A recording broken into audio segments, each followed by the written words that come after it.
আল্লাহ সব গুনাহ সব অন্যায় মাফ করে, কিন্তু শিরকের গুনাহ কি মাফ করে?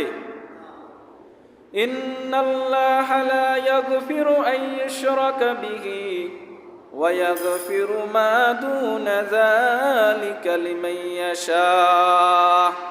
নিশ্চয় আল্লাহ রাব্বুল আলামিন সব গুনাহ সব অন্যায় সব পাপ ক্ষমা করে, কিন্তু শিরকের গুনাহ কবু ক্ষমা করে না।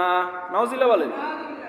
আল্লাহর সাথে যদি শিরক করেন, আল্লাহ ছাড়া কারোর সামনে মাথা নত করেন, আল্লাহ ছাড়া কাউকে সিজদা দেন, কারো ইবাদত করেন, কারো উপাসনা করেন, এটা নাম হচ্ছে শিরক। আর যারা শিরক করবে তাদেরকে মাফ করবে না কে?